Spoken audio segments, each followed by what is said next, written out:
Estava com saudade aqui, já semana passada, na minha ausência pela viagem,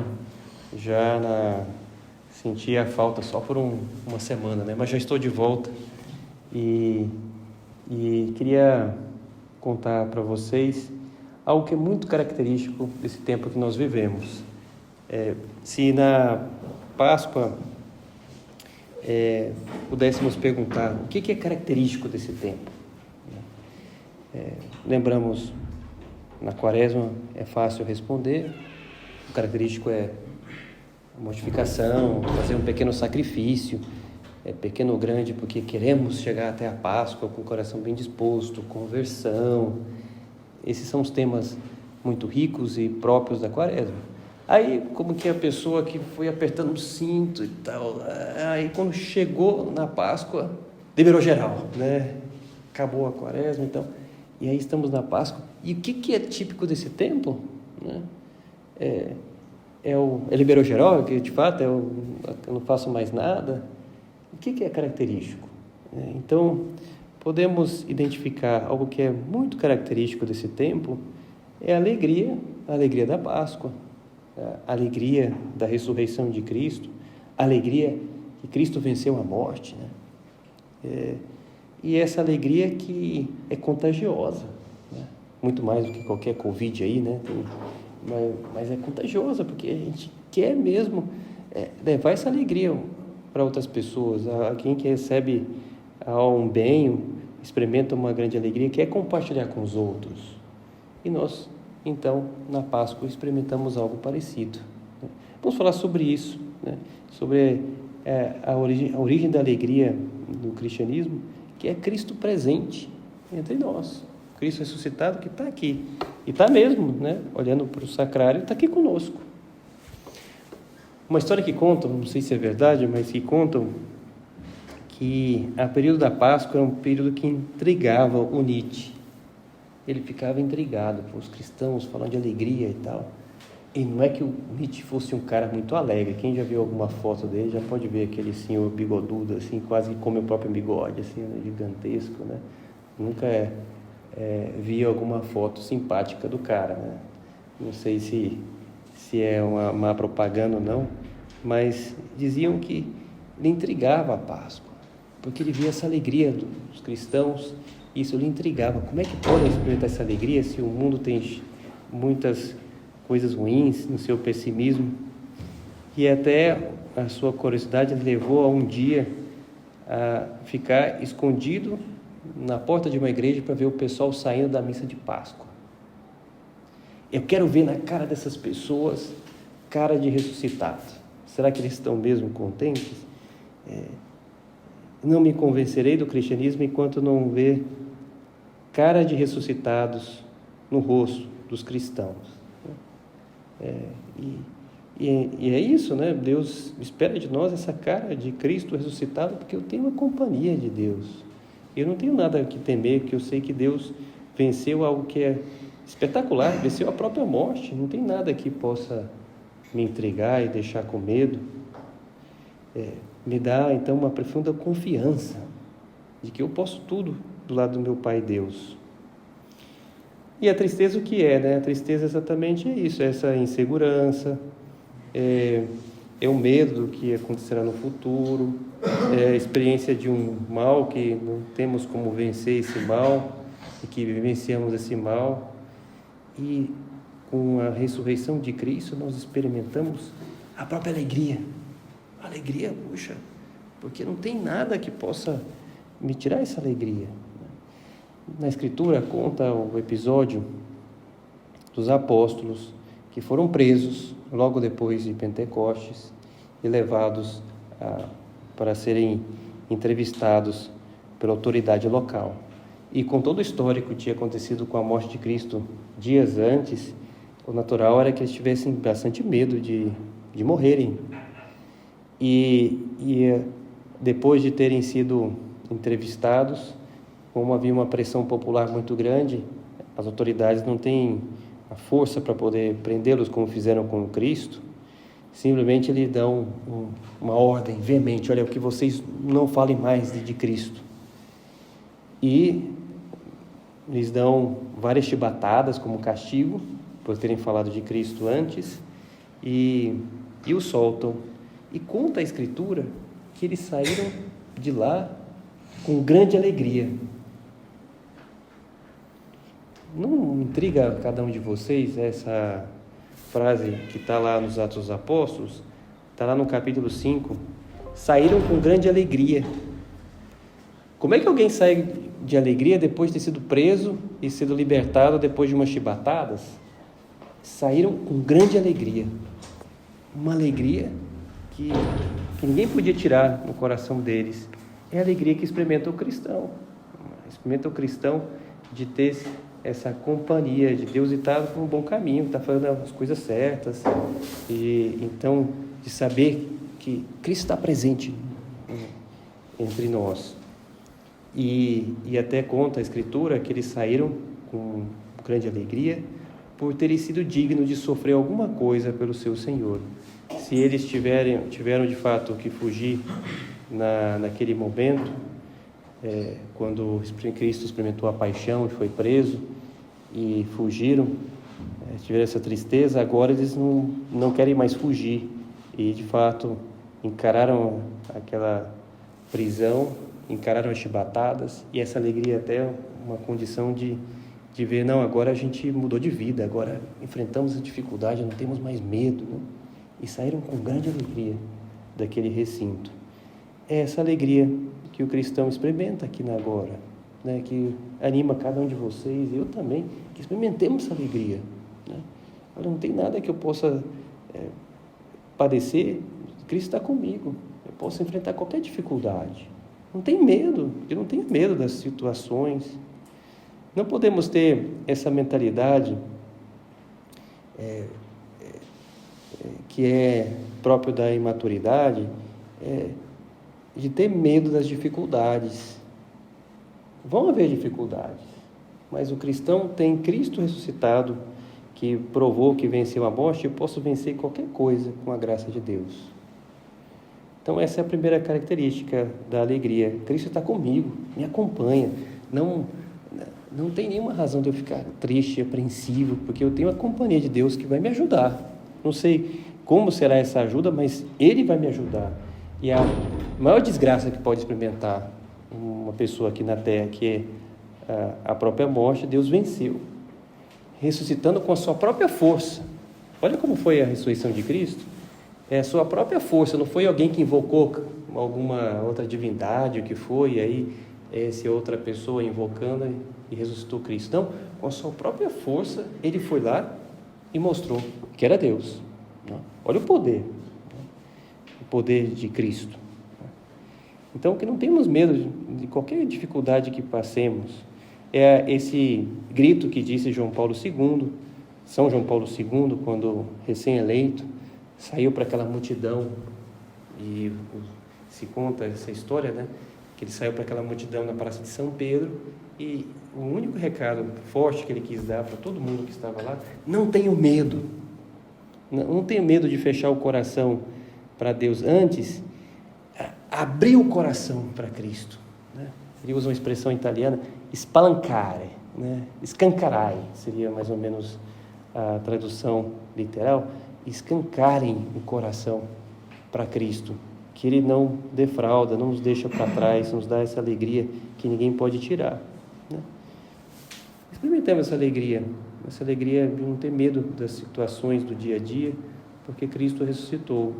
Eu posso ter essa cara de ressuscitado que Nietzsche tanto procurava, porque Cristo ressuscitou e me ajuda a vencer qualquer dificuldade, inclusive o pensar que a situação está boa e vem essa apreensão. Não sei se já pensou por vocês, mas às vezes tem pessoas que ficam apreensivas. Nossa, está dando tudo certo na minha vida, então alguma coisa vai acontecer. Não pode ser, né? Não, porque eu fui procurar o trabalho e consegui de primeira. Eu já estou no estágio, eu estudei para a prova e tirei 10, né? Estou bem de saúde, então alguma coisa vai acontecer, como se nossa vida fosse uma espécie de jogo de vôlei que levantou a bola, vai ter cortada. Alguém vai cortar essa bola e eu vou ser essa bola cortada e eu vou cair no chão agorinha, né? E aí a pessoa fica apreensiva, fica com medo E anda então como que de fininho. Deus não pode descobrir que está dando certas coisas porque Ele vai me castigar agorinha. E não é verdade também. Deus quer a nossa alegria, né? Cristo ressuscitou e quer a minha alegria. E a dificuldade se vem, né? E vou encará-las sem medo, né? Uma passagem que o Papa Francisco gosta e citou até numa carta que escreveu, chamada Evangelho Gaudium, Alegria do Evangelho. Nessa carta, o Papa diz: a alegria que vive no meio das pequenas coisas da vida cotidiana é como resposta ao amoroso convite de Deus, nosso Pai. E ele cita essa passagem do Antigo Testamento, que diz, é Deus falando para a criação, então é como se ele estivesse falando para cada um de nós, diz assim: meu filho, se tens com quem ser feliz, seja feliz, não te prives da felicidade presente.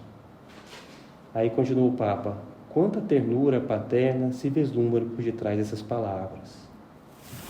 Está na Escritura, algo bonito, né? Se tens com que, trata-te bem, não te prives da felicidade presente, né? Deus nos quer essa felicidade, mas há uma muito maior. Nos quer essa felicidade aqui na terra, mas está de olho, nos anima a ter uma muito maior, que é na eternidade. Por isso São José Maria é capaz de dizer aquelas palavras que são fruto da sua vida de oração, já madura, já no final da vida, dizia: estou cada vez mais convencido, São José Maria dizia, que a felicidade no céu é para aqueles que foram muito felizes aqui na terra. Então, a gente não tenha medo, se tudo está dando certo, poxa, graças a Deus, muito obrigado. E aproveito isso que está dando certo. E me reforço, porque se por acaso, em algum momento futuro, eu padeço alguma dificuldade, vou também padecer com Deus. O cristão padece as dificuldades ou experimenta a alegria sempre com Deus. É a companhia que muda. O que eu quero dizer para vocês é exatamente isso. Cristo presente entre nós é que nos dá alegria. Tanto faz se enfrenta dificuldade ou não, eu tenho a companhia. Já viu uma criança que está perdida no supermercado? Talvez tenha sido vocês que tinham sido perdidos no supermercado de criança. Não sei, eu me lembro quando uma vez era criança, entrei naqueles Carrefour grandes, né? E aí, claro, né, a criança vai pelo aquilo que mais ela gosta, né? E aí foi lá na seção. Eu não lembro se era dos brinquedos ou se era dos doces. É uma das duas, com certeza, né? Aí lá, e aí fiquei lá naquela seção, olhando as coisas, né, e vendo e tal. E fui pegando as coisas e querendo ver se comprava tal coisa e tal. Mas aí quando eu olhei do lado, já não estava meu pai. E não estava minha mãe, meu irmão. E aí, onde estão? E aí caminhei aquele corredor longo para ver, olhei para um lado, para o outro, não achei. O supermercado estava cheio, cheíssimo de gente, mas não tinha ninguém que eu conhecesse. Então, choro, né? O choro, porque desejava a companhia de alguém conhecido, né? E aí, depois de algum tempo, encontrei lá meus pais que estavam lá. E era fácil imaginar onde estava meu pai, na seção dos carros lá, queria comprar um pneu, carro, não sei o que e tal. O da mãe também era fácil pensar, ia comprar comida, sei o que e tal. E eu lá nos brinquedos, né? Mas aí, está cheio, mas eu sentia sozinho. Há muitas pessoas que estão na vida desse modo, nessa tristeza, porque lhes falta companhia. As coisas até estão lhe dando bem, mas no interior não sentem que estão passando bem, porque falta essa boa companhia. Há pessoas que pensam que está dando tudo mal, tudo errado, e esperam que será melhor quando resolver esse material, quando conseguir um trabalho, quando conseguir melhorar essa dificuldade. E aí até conseguem no futuro vencer essa dificuldade, mas experimentam ainda essa tristeza. Então não era conquistar, ter um carro melhor, não é conquistar esse emprego que me daria essa alegria. É a companhia.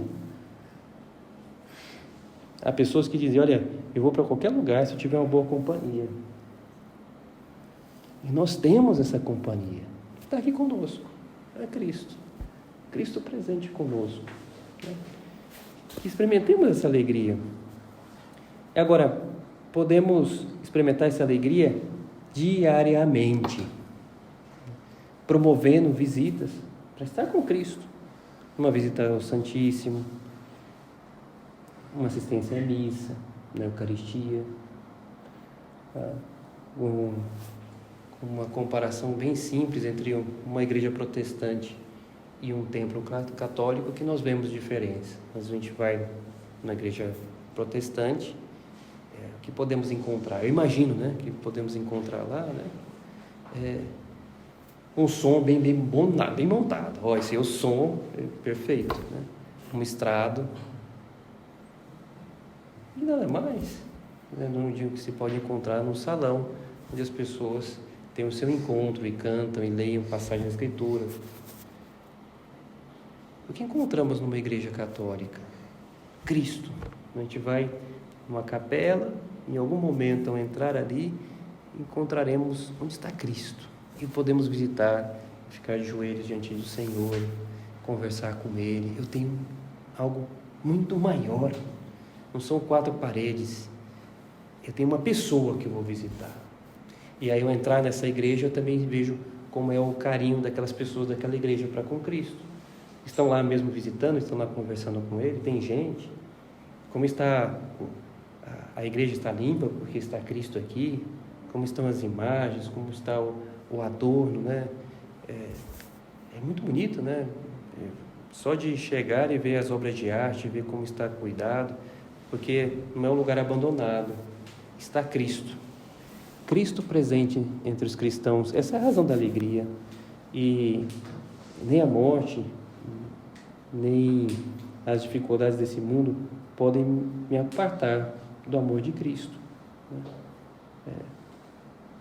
Cristo ressuscitou, está na nossa companhia, né? Ressuscitou e voltou para estar conosco.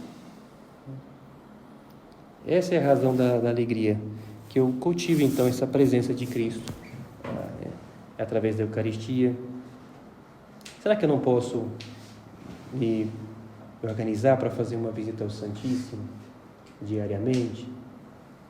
Às vezes não conseguimos assistir à missa, mas eu posso me organizar. Naqueles dias em que eu não assisto à missa, na semana, eu vou fazer uma visita ao Santíssimo. De maneira que entre assistir uma missa e fazer uma visita ao Santíssimo, eu tenho um contato diário com a Eucaristia. Aí eu tenho chance de ter um contato diário com a razão da nossa alegria, que é Cristo ressuscitado. Um dos relatos da ressurreição do Senhor é aquele emblemático, conhecido, dos discípulos de Emaús. Talvez conheçam esse relato. Estão lá os discípulos indo embora, tristes. São Lucas nos conta que eles estão indo embora de Jerusalém depois da paixão de Jesus. Vão embora tristes porque não encontram Cristo ressuscitado. Vêm indícios através das mulheres lá que tinham falado que Jesus tinha ressuscitado, mas eles mesmos não viram. E então estão indo embora. Nesse mesmo dia, 2 discípulos caminhavam para uma aldeia chamada Emaús, distante de Jerusalém, 60 estádios. Iam falando um com o outro de tudo que tinham passado. Enquanto iam conversando e discorrendo entre si, o mesmo Jesus aproximou-se deles e caminhava com eles. Podemos entrar nessa cena e pensar, de repente está acontecendo a mesma coisa. Deus está querendo conversar comigo numa igreja, eu preciso fazer essa visita ao Santíssimo.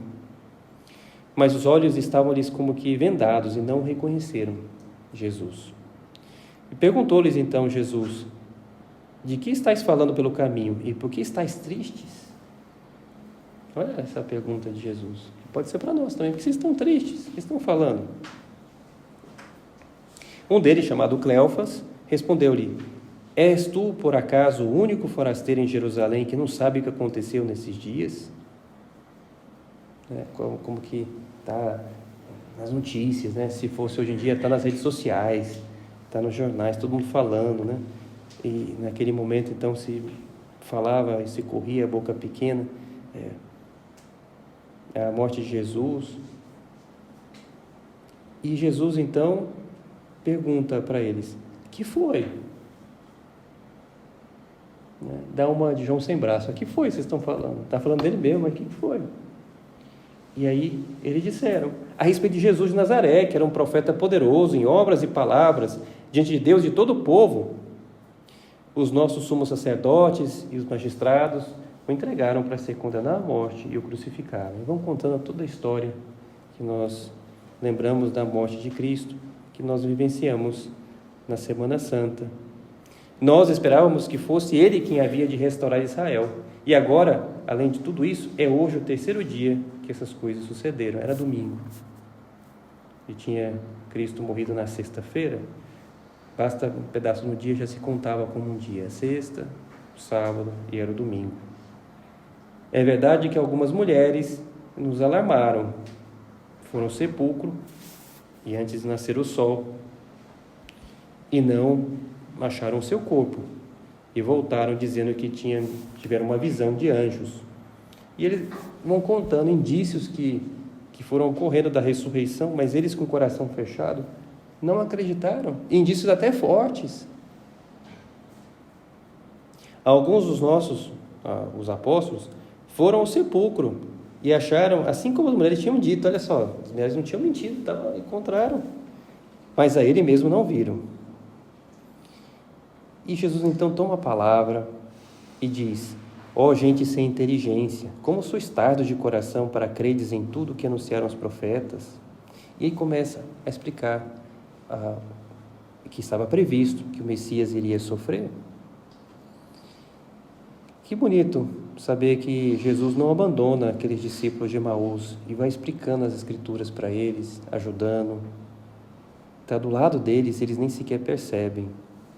Deus está no meu lado, está na igreja vizinha aqui, está na minha alma em graça. Se eu me confesso, Deus está comigo. Eu não tenho razão para estar triste, né? Se eu percebo que eu tenho uma boa companhia comigo.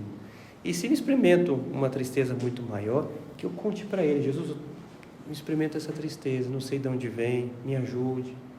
E Ele vai nos ajudar, porque Ele é, de fato, o caminho, a verdade e a vida. E vai nos dar essa vida de novo. Vinde a mim, todos os que estáis angustiados, eu vos aliviarei, porque meu jugo é suave, meu fardo é leve. Jesus falou isso também. Então, quem experimentar alguma tristeza, pode fazer uma visita ao Santíssimo e dizer: o Senhor falou, vinde a mim, então eu estou aqui. O Senhor não fez propaganda enganosa, não, né? Então eu estou aqui. Então, vinde a mim, eu estou aqui. Experimentaremos esse consolo. Lá estavam então os de Emaús conversando, sem saber que estavam com Cristo. E Cristo foi explicando. Porventura não era necessário que o Cristo sofresse essas coisas e entrasse na sua glória? E começando por Moisés, percorrendo todos os profetas, explicava-lhes o que se achava dito sobre ele nas Escrituras, até o momento em que se aproximou de uma aldeia para onde iam, e ele fez como que se quisesse passar adiante. E essa frase é tão conhecida, que seja também para nós conhecida e gravada no nosso coração. Porque olha o que disseram aqueles discípulos de Emaús, quando chegaram na cidade, e não é que tinha uma placa, Emaús, né, a tantos quilômetros, não tinha, era tudo trilha, nas caminhadas, mas a trilha se bifurcava e ali se chegava em Emaús. E Jesus fez menção que ia continuar indo reto. E aqueles discípulos, depois de terem escutado longamente Jesus, sem saber que era Ele, alguns dizem que eram 12 quilômetros, outros dizem que era mais de 30, não sabemos, mas no mínimo, para pegar o melhor dos casos, eram 12 quilômetros de conversa. Então, mais de hora, né? Se você vai correndo num pace normal, correndo você demora 1 hora, caminhando no mínimo o dobro. Então eles ficaram no mínimo 2 horas conversando com Jesus, talvez 3, pensando que era em trilha, 3 horas de caminhada. E aí naquele momento em que está para desviar do caminho, Jesus faz menção de seguir adiante, não força a companhia, Olha que bonito, Jesus não força para estar com a gente. E aqueles de Emaús então dizem, fica conosco. A origem da alegria está, não fica conosco.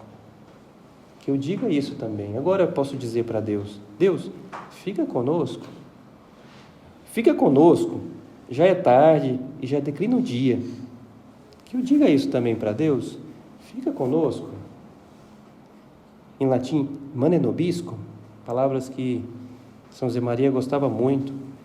Nos primeiros centros que houve da obra, ele pediu que se colocasse a cena dos discípulos de Emaús.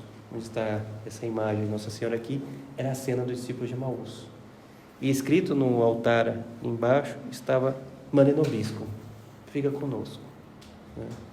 Era a devoção que São José Maria queria, nos primeiros altares do centro da obra tinha isso. Fica conosco. E Jesus, então, do lado daqueles 2 discípulos, e os discípulos, sem saber que era Jesus ainda, tinham experimentado uma companhia tão legal daquele que caminhava com eles, que eles nem sequer sabiam o nome ainda, e que eles falam, fica conosco. Eles estavam tão transtornados e escutaram com tanta atenção aquilo que Jesus tinha falado, que eles nem sequer perguntaram o nome, nem sabiam que era Jesus. E aí era tão legal a companhia, fica conosco. Convidaram para ficar na casa dele sem conhecer o cara, sem saber o nome do cara. Né? Você vê que era tão bom a companhia, que eles ousaram até, fica conosco, fica aqui, cara. Né? Sei lá, é difícil, a gente tem que ter muita amizade aqui, que a gente consegue ter confiança numa conversa de 3 horas, né? E já chamar a pessoa para passar a noite conosco. Né? É o vascaíno sofredor quem escolhe, encontra outro vascaíno no final assim, então vamos lá aqui tomar alguma coisa aqui, né? Agora esse ano talvez promete melhorar, vamos ver, né? Vamos ver. Mas isso, né? Essa alegria, né? De ter a companhia de alguém. E aconteceu que no jantar, estando sentado à mesa, Jesus tomou o pão, o abençoou, e quando partiu, eles abriram os olhos e reconheceram que era Jesus. Há muitas teorias, a gente não sabe a respeito do que seria. Alguns dizem que quando Jesus partiu o pão, eles repararam nas mãos de Cristo e viram as marcas da paixão. É claro, a gente sabe, Jesus ficou com as marcas. O corpo glorioso de Cristo ressuscitado tem as marcas de onde estavam cravados os pregos. Cristo quis ficar assim. Podia, por um milagre, ressurreição para ressurreição, voltar num corpo sem nenhuma marca da paixão. Mas ele quis, para mostrar o que ele sofreu por nós, por amor a nós. E alguns dizem que foi exatamente ao partir o pão e olhar as mãos de Cristo, perceberam que tinha algo diferente e viram, é o Senhor. E aí, quando reconheceram Jesus, Jesus desapareceu do meio deles. Diziam então um para o outro, não se nos abrasava o coração quando ele nos falava pelo caminho e nos explicava as Escrituras? Levantaram-se na mesma hora e voltaram para Jerusalém. Esse relato é emblemático, a alegria foi tão grande da companhia daquele desconhecido e agora reconheceram que era Jesus, que deu uma força para eles, um ânimo, que eles, depois daquele jantar, levantaram e voltaram para Jerusalém. Eles estavam tristes, indo embora, chegaram até na cidade deles, que era Emaús, e agora com a força daquela mensagem de Cristo, a companhia de Jesus, eles se levantam depois de jantar e voltam. Parece simples, né, voltar, mas naquela época era dificílimo. Voltar 12 quilômetros numa trilha à noite. Não é fácil, né? Com os perigos das trilhas da época. Voltar numa trilha a 12 quilômetros depois de ter andado 12 quilômetros. Então agora vai dar 24 quilômetros. Experimenta caminhar para você ver, quem não está acostumado. Voltar 12 quilômetros numa trilha à noite, depois do jantar. Depois do jantar, deixa eu descansar um pouquinho, dar aquele sono depois que eu caminhei 12 quilômetros. Mas eles voltaram.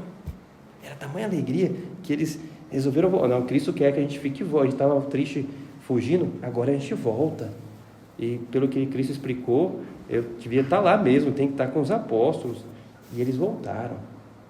Olha que força que dá a companhia de Cristo. Cristo dê essa força para vocês também. A companhia vai te dar uma força inigualável. Levantaram-se na mesma hora e voltaram a Jerusalém. E aí acharam reunidos os 11 e os que com eles estavam. Os irmãos eram discípulos, não eram apóstolos, mas tiveram a chance de encontrar Jesus. Jesus apareceu só para eles, para dar alegria para eles. Todos diziam: o Senhor ressuscitou verdadeiramente e apareceu a Simão Pedro. E eles, os de Emaús, por sua parte, contaram o que lhes havia acontecido no caminho e como tinham reconhecido Jesus ao partir o pão. Terminemos nossa meditação com um desejo de dizer a mesma coisa, então: Mane nobiscum, fica conosco, Senhor. E pedimos, que se essa palavra